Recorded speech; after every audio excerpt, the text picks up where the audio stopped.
Vamos embora? Uma super revisão de direito constitucional para você. Materialzinho bacana, separei algumas questões bem legais para a gente conseguir, né, pensar um pouquinho o que vai vir na prova do MPU. Então, vamos juntos nessa jornada. Vamos lá? Posso começar esse negócio? Seguinte, vou até falar um pouquinho de mim primeiro, antes de a gente começar a falar sobre o concurso do MPU. Para quem não me conhece, meu nome é André Lucas, eu sou professor de Direito Constitucional em Sergipe, né? Sou servidor público, sou policial militar e estou um tempo nessa caminhada dos concursos públicos. E já te garanto, o meu objetivo com essa live é fazer com que você entenda como é que vai vir a prova de direito constitucional e fazer com que você acerte as questões de direito constitucional. É esse o meu objetivo com essa aula do MPU. Então, vou pegar na sua mão, vamos juntos acertar todas as questões de direito constitucional da sua prova. Esse é o meu objetivo. Eu tenho certeza que você também vai acertar as questões da prova, que você também vai conhecer e entender, vai começar a entender direito constitucional de uma maneira mais tranquila, de uma maneira mais fácil. Então, vamos começar a nossa aula falando um pouquinho sobre direito constitucional. Seguinte, separei algumas questões, todas as questões de 2018, 14 questõezinhas, tudo 2018. Para quê, professor? Para a gente tentar adivinhar como é que a CESP vai cobrar direito constitucional na sua prova do MPU. Esse é o meu objetivo. É você pegar a sua prova e lembrar, pô, o professor falou isso na revisão. É esse o meu grande objetivo. Fazer com que você acerte todas as questões de direito constitucional. Então vamos embora. Primeira questão de direito constitucional, fala bem assim, ó. Ainda que, prova PF, prova de 2 semanas atrás, olha que questão bonita. Primeira questão. Ainda que, em regra, inexista distinção entre brasileiros natos e naturalizados, o cargo de oficial das Forças Armadas só poderá ser exercido por brasileiro nato. E agora? E agora? Essa questão, professor, está certa ou está errada? O cargo de oficial das Forças Armadas só poderá ser exercido por brasileiro nato? É, papai, lá no tópico sobre nacionalidade, artigo 12 da nossa querida Constituição, ele trata dos cargos privativos de brasileiro nato. Quando falo sobre cargos privativos de brasileiro nato, tem que lembrar que ministro do STF, presidente e vice-presidente da República, tem que lembrar presidente da Câmara dos Deputados, presidente do Senado Federal, oficial das Forças Armadas, carreira diplomática, ministro da Defesa. Então, papai, ó, oficial das Forças Armadas é cargo privativo de brasileiro nato? É. Oficial das Forças Armadas é cargo privativo de brasileiro nato? Sim. O CESP adora cobrar em nacionalidade os cargos privativos de brasileiro nato. E além de falar sobre isso, a questão está correta, mas além de falar sobre isso, quero falar o seguinte para você. Quero lembrar você que o cargo de ministro da Defesa é privativo brasileiro nato. O ministro da Defesa, ele é o único ministro de Estado. Olha que desgraça. O ministro da Defesa, ele é o único ministro de Estado que é cargo privativo brasileiro nato. É, meu filho. Ministro da Defesa, anote aí no seu caderno. Ele é o único ministro de Estado que tem que ser brasileiro nato. Beleza? Anotou essa dica? Outro ponto interessante. Lembre que lá no CNJ, o presidente do CNJ também é cargo privativo brasileiro nato. Por quê, professor? Porque o presidente do CNJ é o presidente do STF. Lembre que lá no STM existem 10 cargos de brasileiro nato. Como assim? Por que dentro do STM existem 10 cargos de brasileiro nato? Porque dentro do STM eu tenho 10 oficiais das Forças Armadas. 10 ministros do STM são oficiais das Forças Armadas. E se são oficiais das Forças Armadas, são brasileiros natos. É isso que eu quero que você coloque na cabeça. Beleza? Primeira questão tranquila, primeira questão está correta. Vamos embora. Segunda questão, fala bem assim, ó. Vamos lá. Dela, segunda questão. Fala bem assim. Gilberto, brasileiro nato, completou 61 anos de idade no mês de janeiro. Neste mesmo ano, transitou em julgado uma condenação criminal contra ele, tendo sido arbitrada em outras sanções, pena privativa de liberdade. Ó, a questão já fez que já trata sobre direitos políticos. Né? Falou um pouquinho que ele é brasileiro nato. Falou que ele tem 61 anos de idade e que teve a condenação criminal transitada em julgado em 2018. Né? Ele continua assim. O processo criminal transitado em julgado é hipótese constitucional para a cassação de direitos políticos de Gilberto.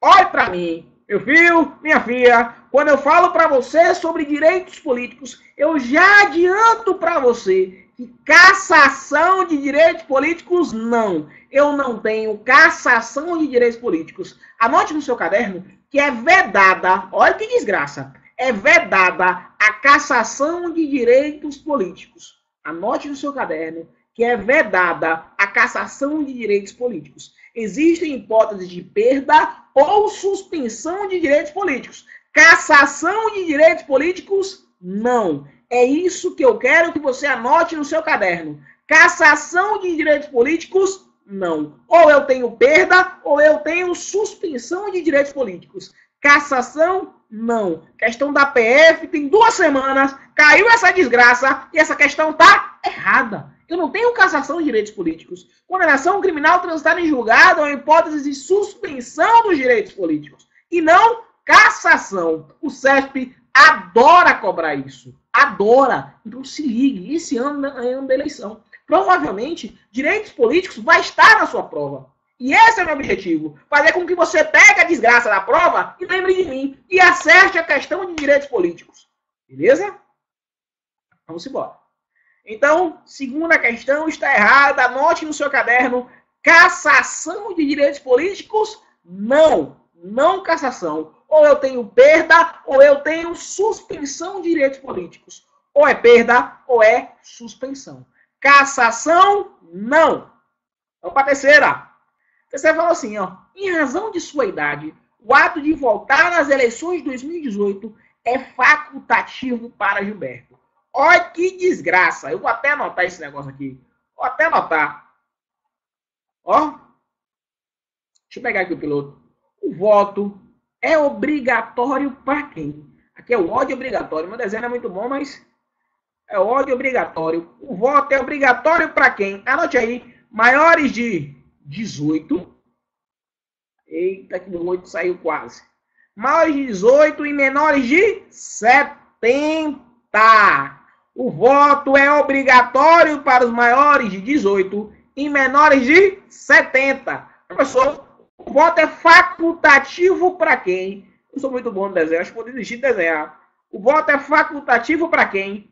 Maior, deixa eu ver, digita não. O voto é facultativo para os maiores de 16 e menores de 18. Maior de 16, menores de 18. Para os maiores de 70 e os analfabetos. Aproveite e anota aí. E os analfabetos. O voto é facultativo para os maiores de 16, menores de 18, maiores de 70 e analfabetos. Aproveita, cara aluno, e eu quero que você escreva um negócio aí. Anote aí que os analfabetos são inelegíveis. Analfabetos são inelegíveis. Eles podem votar, mas não podem ser votados. Os analfabetos são inelegíveis. Então, o que é que eu quero falar para você sobre direitos políticos? O voto é obrigatório para quem?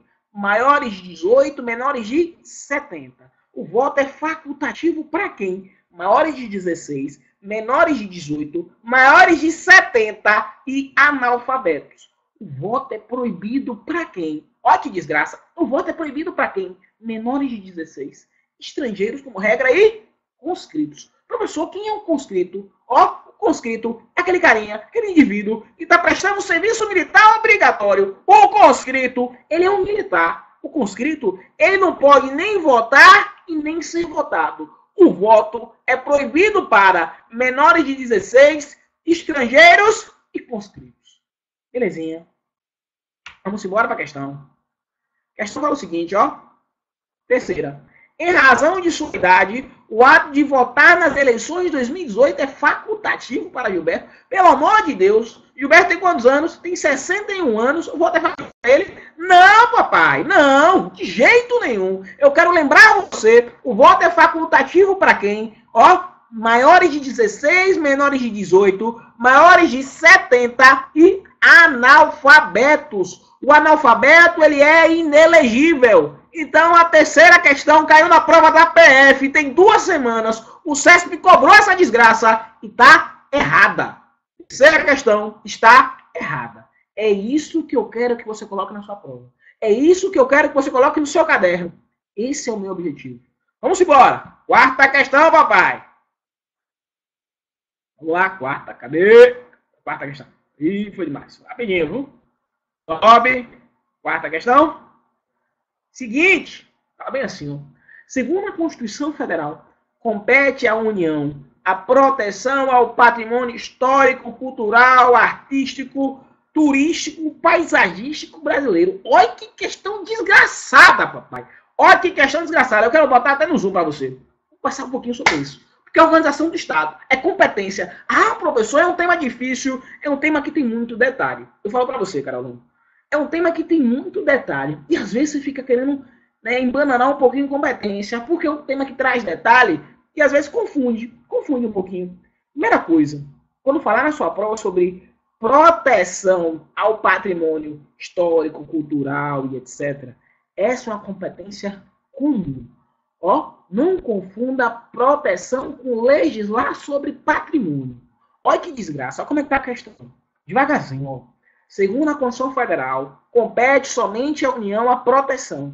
Meu velho, se tiver assim, compete a proteção. Proteção é uma competência comum. Proteção é competência comum. União, Estado, DF e municípios. Proteção é competência comum. Agora, legislar sobre a proteção ao patrimônio histórico, cultural, artístico, turístico é uma competência concorrente. Professor, que desgraça, a competência é concorrente. Competência concorrente, meu velho, é União, Estado e DF. Eu já adianto a você, município, em regra, não possui competência concorrente. Município não possui competência concorrente. Então, se viesse na sua prova, compete à União, Estado e DF, legislar sobre proteção ao patrimônio histórico e cultural, legislar concorrentemente União, Estado e DF, beleza, estava certo. Só que a questão botou assim, compete somente à União a proteção ao patrimônio histórico, cultural, artístico, somente à União? Não! Quando fala em proteção só, sem falar em legislar, falar em proteção só, é uma competência comum. União, Estado, DF e municípios. É uma competência comum. Eu aproveito e quero anotar algumas pegadinhas de prova. Eu quero que você anote no seu caderno. Algumas pegadinhas muito, muito importantes que caem em prova. E assim na sua prova, compete à União, concorrente à União, legislar sobre educação. Uma coisa interessante. Ó, competência para legislar sobre educação é uma competência concorrente. Legislar sobre educação é uma competência concorrente. União, Estado e DF. Agora, legislar sobre as bases e diretrizes da educação é uma competência privativa da União. Então, grava essa desgraça. Uma coisa é legislar sobre educação. Legislar sobre educação é uma competência concorrente. Legislar sobre as bases da educação é uma competência privativa da União. Cuidado para não confundir. Outro ponto interessante que sempre cai em concurso público. Legislar sobre Seguridade Social. Legislar sobre Seguridade Social é uma competência privativa da União. Agora, falou na sua prova sobre legislar sobre Previdência Social. Previdência Social é competência concorrente. Legislar sobre Previdência Social é competência concorrente. E quando eu falo para você competência concorrente, eu lembro que é União, Estado e Distrito Federal. Município não possui competência concorrente. O outro ponto que eu já vi cair em prova, já vi o CESP cobrar. Legislar sobre direito processual. Legislar sobre direito processual é competência privativa da União. Agora, olha que desgraça. Legislar sobre procedimentos em matéria processual. Procedimentos em matéria processual é competência concorrente. Uma coisa é legislar sobre direito processual. competência privativa. Outra coisa é legislar sobre procedimentos em matéria processual. Aí é competência concorrente. Cuidado, cuidado para não confundir essa desgraça. Beleza, tranquilinho. Vamos embora. Então a quarta questão tá errada. Aqui é competência comum, não compete somente a União. Questão do IFAM do mês passado e caiu, papai. E caiu. Vamos para a quinta. Quinta questão. No sistema presidencialista adotado no Brasil, o presidente, que em regra é escolhido pelo povo, governa por um prazo fixo e determinado e assume a chefia de chefe de Estado e de governo. Que questão linda. Questão linda. A questão ela trata sobre o sistema de governo brasileiro. Massa! O nosso sistema de governo, vou botar até no zoom. O nosso sistema de governo realmente é o presidencialista. Isso que eu quero que você anote um negócio. O nosso sistema de governo é presidencialista, só que o sistema de governo brasileiro presidencialista, ele não é uma cláusula pétrea. O sistema de governo brasileiro, o presidencialista, ele não é uma cláusula pétrea. Professor, que desgraça é uma cláusula pétrea? São as cláusulas de pedra que eu não posso restringir, que eu não posso limitar, que eu não posso abolir. Eu posso mudar, então, o sistema de governo brasileiro pode mudar de presidencialista para parlamentarista? Pode acontecer essa mudança. É isso que eu quero que você lembre. O sistema de governo brasileiro, ele não é uma cláusula pétrea. Diferente da forma de Estado do Brasil. A forma de Estado no Brasil é a federação. Ela é uma cláusula pétrea expressa. A forma de governo no Brasil é a república. É uma cláusula pétrea implícita. Agora, o sistema de governo presidencialista, onde o presidente da república ele é chefe de Estado e chefe de governo, o sistema de governo presidencialista não é uma cláusula pétrea. O nosso sistema de governo presidencialista não é uma cláusula pétrea. No presidencialismo, o presidente da república realmente ele é chefe de Estado e chefe de governo. Então não confunda presidencialismo com parlamentarismo. No Brasil, o nosso sistema de governo é presidencialista. Realmente, o presidente da república ele é chefe de Estado e chefe de governo. Beleza? Tranquilinho? Fácil, né? Questão boa, questão caiu no IFAM. Questão correta. No sistema presidencialista adotado no Brasil, o presidente, em regra, é escolhido pelo povo, governa por um prazo fixo e determinado e assume a chefia do Estado e do governo. Questão linda, questão bonita, questão correta, a quinta questão. Aproveito e lembro que nossa forma de Estado é a federação, a forma de governo é a república, o sistema de governo é o presidencialista e o regime de governo. Isso, se cair na sua prova, você tem que lembrar que o nosso regime de governo é o democrático. E se a desgraça da sua prova lhe perguntar assim, qual tipo de democracia existente no Brasil, você tem que lembrar que ela é semidireta ou participativa. Beleza? Massa, né? Vamos embora, papai. Sexta questão. Situação hipotética. João, cuja mãe é brasileira e cujo pai é espanhol. João mora em Londres. Cadê ela? Foi demais. Sobe. Peraí. Eita, que não. Tá com raiva de mim. João mora em Londres. Vamos lá, sobe. Vamos lá. Subiu. Sexta questão. João, cuja mãe é brasileira e cujo pai é espanhol e mora em Londres. Ele nasceu em país estrangeiro e não foi registrado em partição brasileira competente. Olha que questão linda, nacionalidade. João, a mãe dele é brasileira, o pai dele é espanhol. Massa, ele mora em Londres. Ele nasceu no país estrangeiro, não foi registrado em partição brasileira competente. E hoje, aos 21 anos de idade, ele reside no Brasil e pretende requerer a nacionalidade brasileira. Mas, nesse caso, pode ser conferida a João a condição de brasileiro nato? Pode ser conferida a João, sim. A questão está correta, mas eu boto no zoom que eu quero explicar para você um pouquinho sobre nacionalidade. Vamos embora. Seguinte, ó. Pensa assim, nasceu no Brasil, é brasileiro nato sempre? Você vai dizer não. Nasceu no Brasil, é brasileiro nato sempre? Você vai dizer não. Se os pais forem estrangeiros e um ou outro estiver a serviço do seu país de origem, um menino não é brasileiro nato. Mas nasceu no estrangeiro agora, filho de pai ou mãe brasileira. O menino pode ser brasileiro nato? Pode, em 3 hipóteses. Quais são as hipóteses? Primeira hipótese, se o pai ou a mãe brasileira estiver a serviço do Brasil. Se o pai ou a mãe brasileira for brasileiro e estiver a serviço do Brasil, o menino é nato. Se o pai ou a mãe for brasileiro, nasceu o menino lá no estrangeiro, mas não estão a serviço. Mas se eles registrarem o menino na repartição brasileira competente, o menino também vai ser nato. Ou ainda, o pai ou a mãe é brasileira. O pai ou a mãe é brasileira. O menino nasceu no estrangeiro.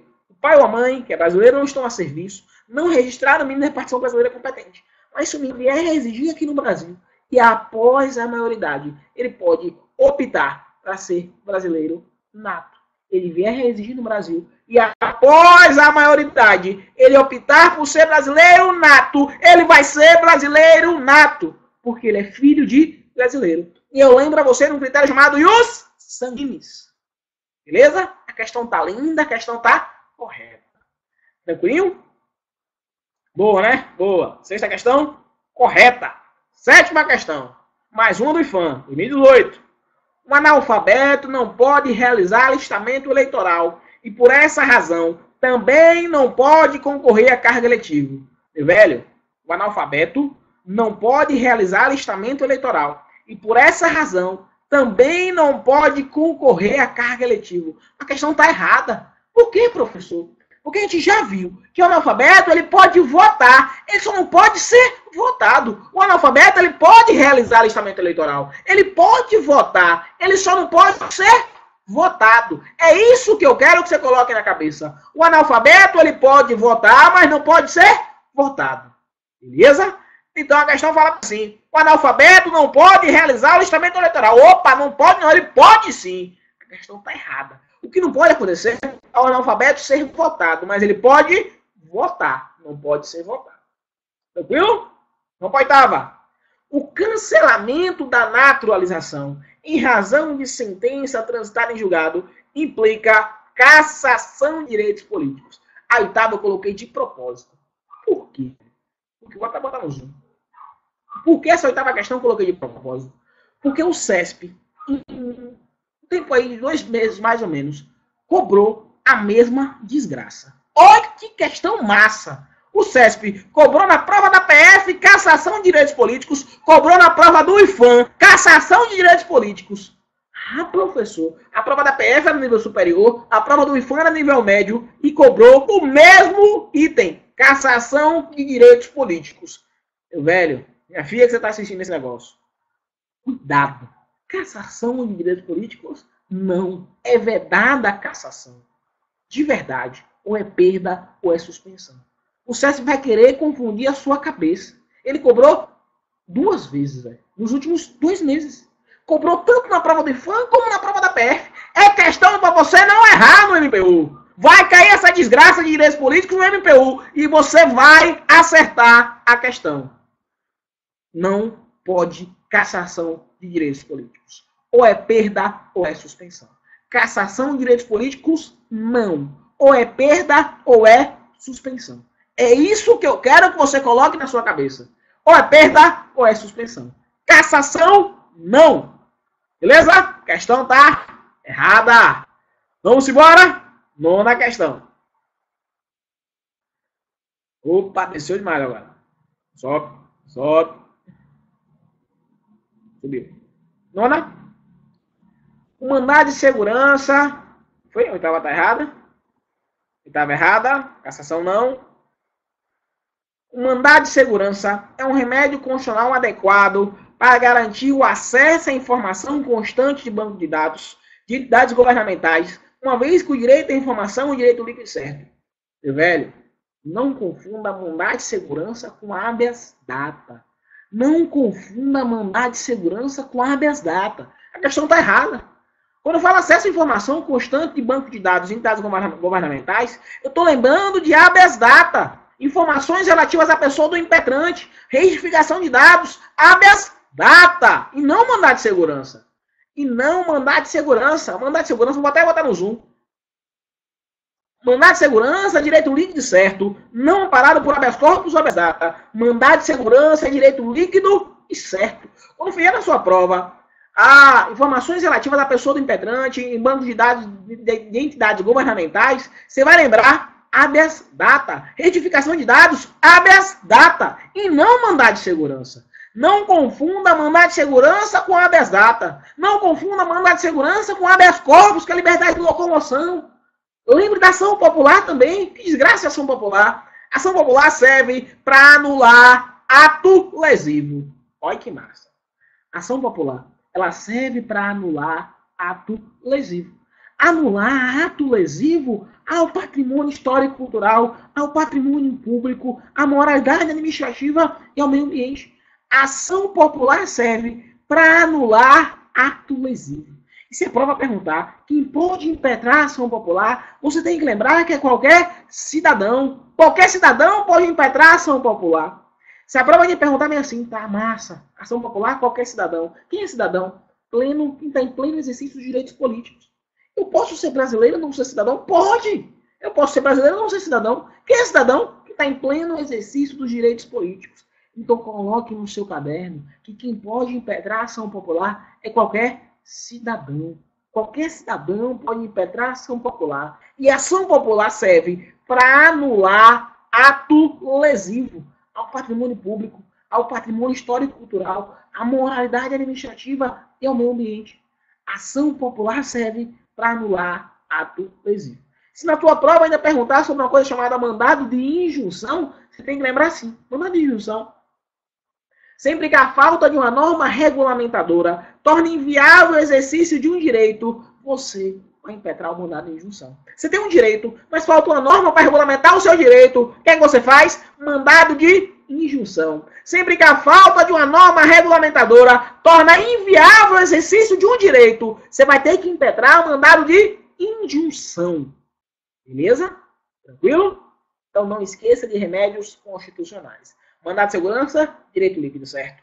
Habeas data, informações relativas à pessoa do impetrante, construção de banco de dados, entidades governamentais. Habeas corpus, direito de locomoção.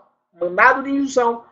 Você tem que lembrar quando falta uma norma regulamentadora e ação popular para anular ato lesivo. Tranquilinho? Remédios constitucionais? Simbora! Então a questão está errada. 10ª questão.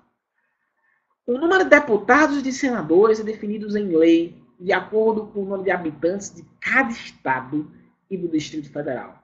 Questão erradíssima. A questão está errada. Eu quero lembrar você, vou botar até no Zoom, a questão está errada, 10º errado. Eu quero lembrar você que o número de senadores é fixo. Eu tenho 3 senadores por estado, 3 senadores no DF. Então eu tenho 26 estados, mais o DF 27. 3 vezes 27, 81 senadores. Anote no seu caderno que os senadores representam o Estado e o DF. Diferente dos deputados. A Câmara dos Deputados representa o povo. E aí sim, eu tenho no mínimo 8, no máximo 70 deputados federais. Porque representa o povo. E aí realmente varia conforme a população em relação aos deputados federais. Não em relação aos senadores. Então cuidado para não confundir essa desgraça. Coloca aí no seu caderno. Deputados federais, no mínimo 8, no máximo até 70. Varia conforme a população. Total da Câmara de Deputados e deputados federais, 513. Anote, Senado. Eu tenho 3 senadores por estado. 3. No DF, também tenho 3. Só que número fixo. Então, total de senadores, 81 senadores. Aproveito e quero falar para você sobre os territórios federais. Hoje no Brasil, nós não temos territórios federais. Hoje no Brasil, nós não temos territórios federais. Se tivéssemos territórios federais, eles não seriam entes políticos, seriam autarquias. Eu vou lá no direito administrativo e lembro que a autarquia é uma pessoa jurídica de direito público criada por lei. Lembra dela? Lembrou? Os territórios federais. Hoje não temos no Brasil. Se tivesse no Brasil territórios federais, eles seriam autarquias. Mas a prova que a gente perguntar bem assim, se tivesse territórios federais no Brasil, eles teriam deputados federais? E aí você para e pensa assim, meu velho, se tem povo, tem deputado. Se tem povo, tem deputado. No território federal, provavelmente ia ter povo. Se tem povo, teria deputado federal. Número fixo de 4 deputados federais. No território federal. Se a desgraça da sua prova falar se o território federal tem senador, você vai dizer que não. Senador, não. Os senadores representam o Estado e o Distrito Federal. Senador, Não. Beleza? Então, lembre assim, deputados e senadores. Deputados federais, eu tenho no mínimo 8, no máximo 70, varia conforme a população. Deputados federais, eu tenho no mínimo 8, no máximo 70, varia conforme a população. Depois, senadores, eu tenho um número fixo de 3 por estado. No DF, eu também tenho 3 senadores. Total, 81 senadores. Larissa, chegou aí agora? Beleza? Massa. Seguinte, então, total 81 senadores. Câmara de Deputados são quantos no total? 513. Eu aproveitei e lembrei a você que nos territórios federais, eu não tenho senadores. Hoje não temos territórios federais no Brasil. Se tivesse, não teria senadores, mas teria deputados federais. Quantos deputados federais? Um número fixo de 4 deputados federais. Por que teria deputados federais? Porque se tem povo, tem deputado federal. Porque os deputados federais representam o povo. Beleza? Simbora! Então, a 10ª questão, a questão está errada, papai. Vamos para 11. 11ª.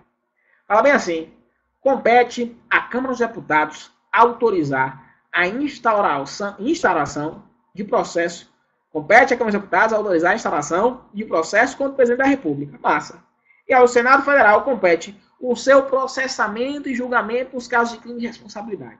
Questão boa, questão que trata um tema importante esse ano da eleição, quando eu falo um pouquinho sobre poder executivo.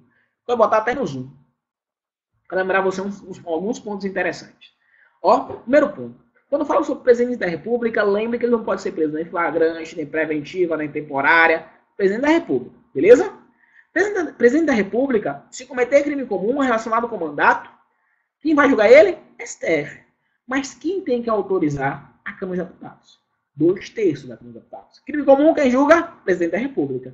Crime de responsabilidade, crime comum do Presidente da República, cometido pelo Presidente da República, né, com relação com a função, quem julga? O STF.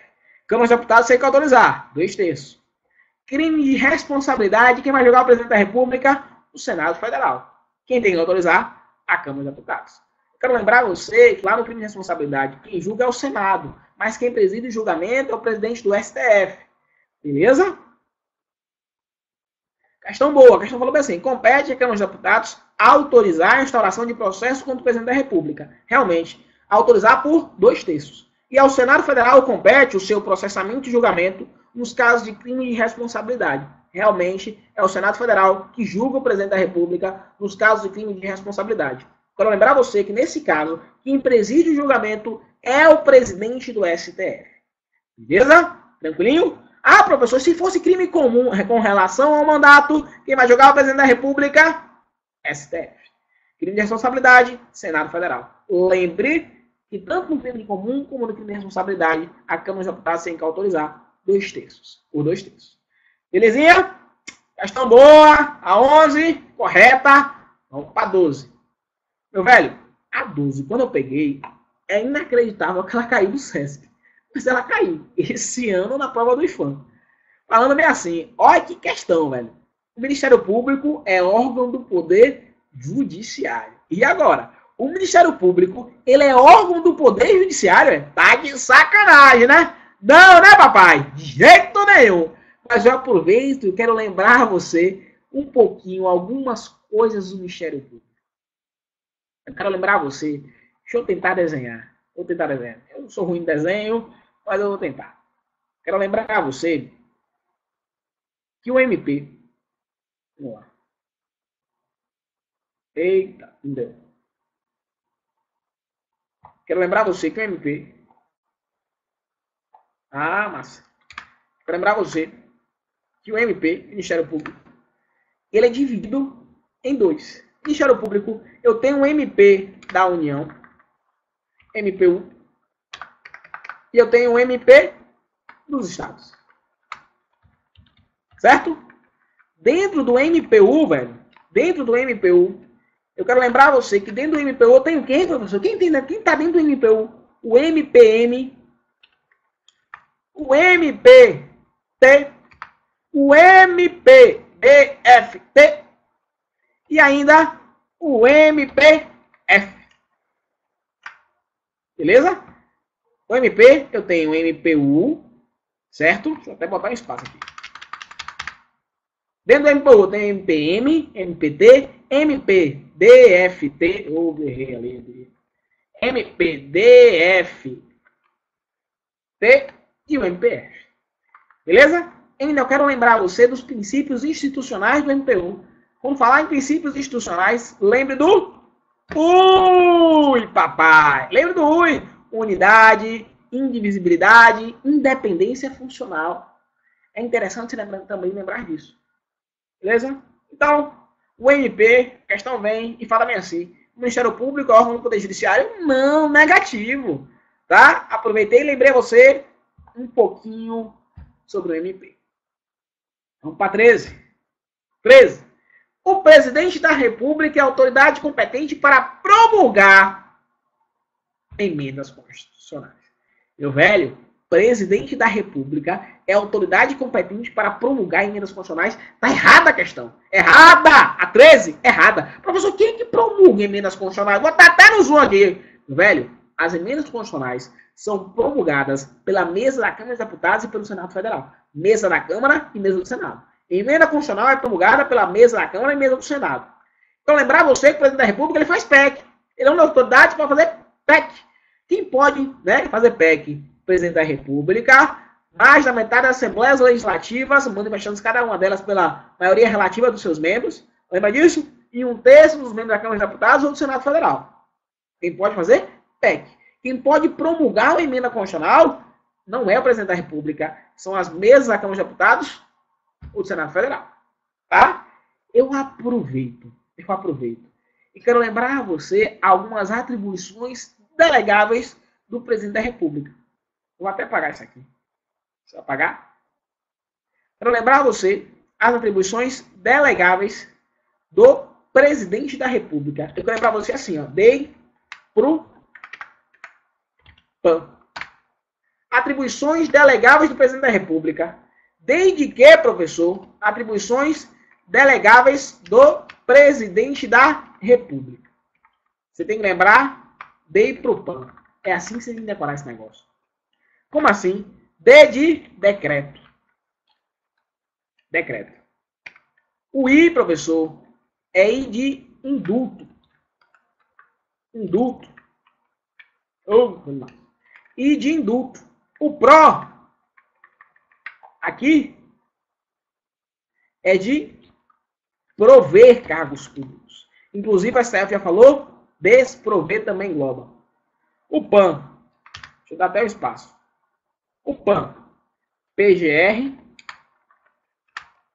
AGU e ministros. Então, quando eu falo para você assim, o presidente da República, ele pode delegar algumas atribuições. Pode delegar para quem? Para o PAN, PGR, AGU e ministros. Pode delegar o quê? Decreto, indulto e prover cargos públicos. Pode delegar para quem? PGR, AGU e ministros. Beleza? Então, bota na sua cabeça aí. Algumas atribuições são delegáveis. Algumas atribuições do presidente da República são delegáveis. Para quem? PGR, AGU e ministros. Para o PAN. Quais atribuições são delegáveis? Decreto, indulto, prover cargos públicos. Quando eu falo indulto, lembre de indulto como dar penas. Quando eu falo em prover cargos públicos, lembre que engloba o desprover. A STF já falou sobre isso. Beleza? Tranquilinho? Massa, né? Vamos embora. Seguinte. Questão 13. Questão errada. A galera tá chegando. Leite tá aí por aí também. Larissa, Guilherme. Vamos embora. Questão 14. Questão 14. Na questão 14, quero falar para você o seguinte, ó. É a nossa última questão.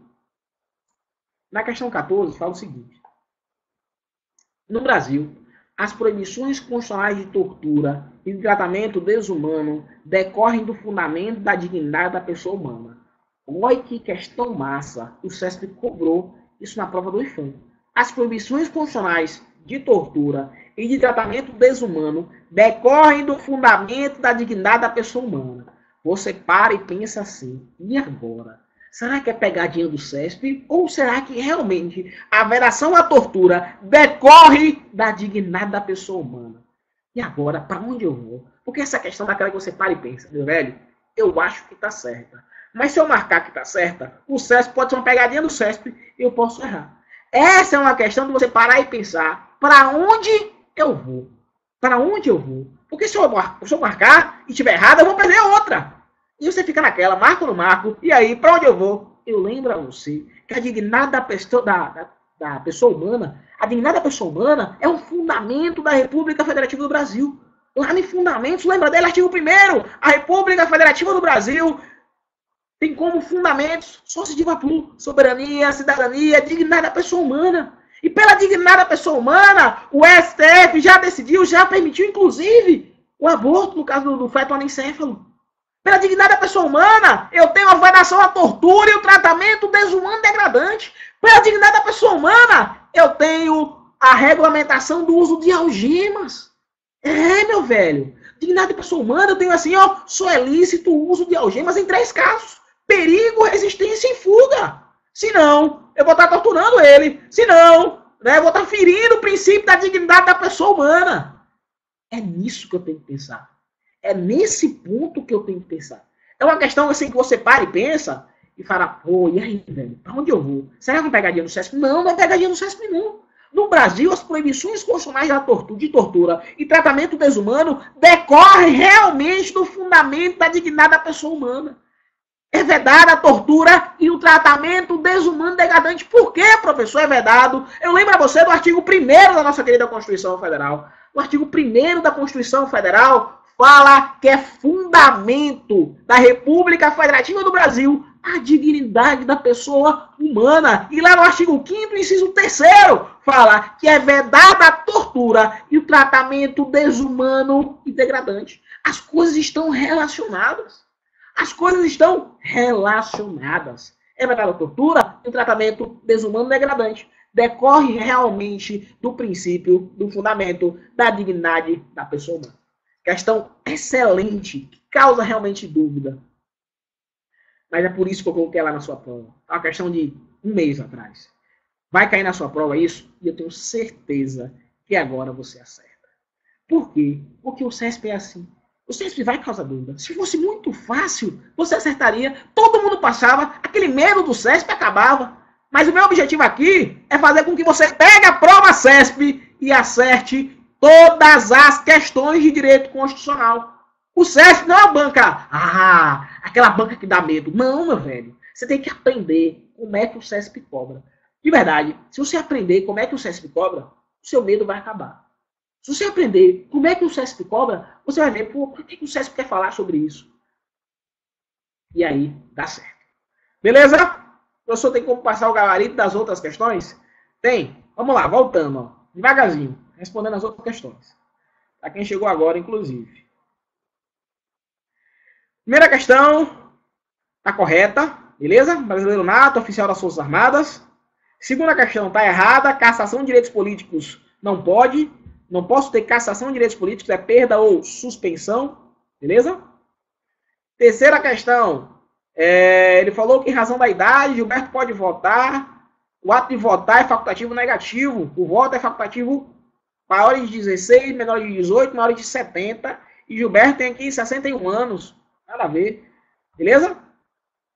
Quarta questão. Compete somente à União. Quarta questão está errada. Porque não é somente a União. Quando eu falo sobre proteção ao patrimônio histórico, cultural, artístico, turístico, paisagístico, é competência comum. União, Estado, DF e municípios. Se na sua prova tivesse, compete concorrentemente à União legislar sobre proteção, aí beleza. Legislar sobre proteção é competência concorrente. Também não seria somente da União. Legislar sobre proteção é competência concorrente. Proteger o patrimônio histórico e cultural é competência comum. Quarta questão estaria errada também. Quinta questão. No sistema presidencialista adotado no Brasil, o presidente da República, chefe de Estado, chefe de governo, questão linda, massa, está correta. Quinta. Sexta questão, falando sobre brasileiro nato, o cara nasceu lá no exterior, mas a mãe dele é brasileira, ele veio residir no Brasil, após a maioridade ele pode optar para ser brasileiro nato? Pode, questão está certa. Quinta e sexta, correta. Sétima questão. O analfabeto não pode realizar alistamento eleitoral. Opa, peraí, o analfabeto ele pode votar, mas não pode ser votado. Sétima questão, errada.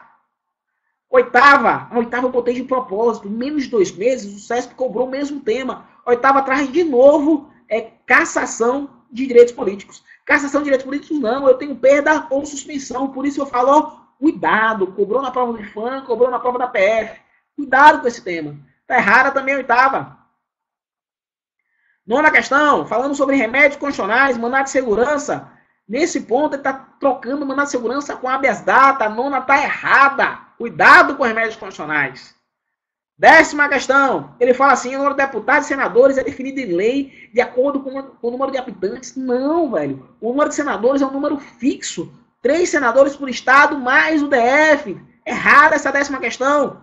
Aí o número de deputados realmente varia conforme a população. Eu tenho 8 deputados no mínimo, no máximo 70, no mínimo 8, no máximo 70. Aí varia conforme a população. O número de deputados.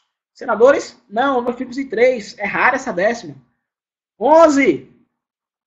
Instauração de processo como presidente da República. Realmente, a Câmara de Deputados ela tem que autorizar por 2/3 no caso de crime de responsabilidade e também no caso de crime comum. Crime de responsabilidade, quem julga o presidente, Senado Federal. Quem preside o julgamento, o presidente do STF. No caso de crime comum, com relação com o mandato, quem julga o presidente da República é o STF. A 11 está correta.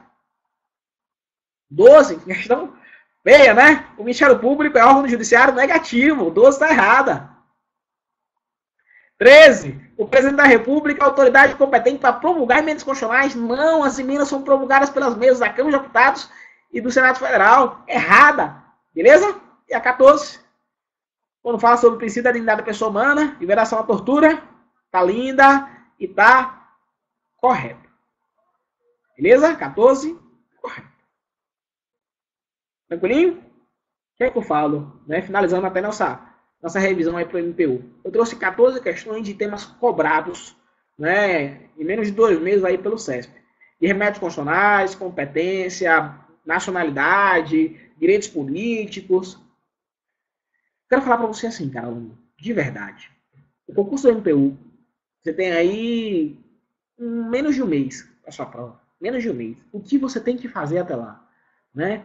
Eu falo para você assim, se você tem alguma dificuldade em alguma das matérias ainda, foque na sua dificuldade. As matérias que você já sabe, você tem que revisar até a prova. Direito constitucional é uma matéria que você tem que chegar chegando, velho. Chegar para arrebentar. Eu te falo, comece pela matéria que você sabe. Comece pela matéria que você mais sabe. Arrebente, se empolgue e vá pro resto. É assim que você traça uma meta. Outra coisa, planeje como você vai fazer a sua prova. Planeje. Eu quero passar no concurso público. É o MPU que eu quero? Então trace uma estratégia de como você vai fazer a sua prova. Isso é muito importante na hora da prova. Porque você chegar assim, eu tô chegando para fazer a prova, mas Deus vai me abençoar. Massa, Deus vai te abençoar. Mas você tem que ter uma estratégia. Você vai começar por onde, depois você vai para onde, qual matéria que você sabe mais, qual matéria que você tem dificuldade. É isso que você tem que pensar antes de começar a prova. Não na hora da prova. Na hora da prova, é já a sua meta, é já o seu caminho, é o seu planejamento na hora da prova. Mas antes você tem que planejar. Você tem que traçar objetivos. E é a partir desses objetivos que você vai fazer a sua prova. Claro que lá você pode se surpreender. Claro que lá pode cair o que você só estudou. E aí, papai, é fechar, correr para o abraço e virar funcionário público federal. Mas, meu velho, se não caiu nada do que você estudou, pelo menos você tentou e se esforçou. Então faça o seguinte, dê o seu melhor e deixe que o cara lá de cima faça parte dele. Beleza? Muito obrigado. Valeu. Um abraço.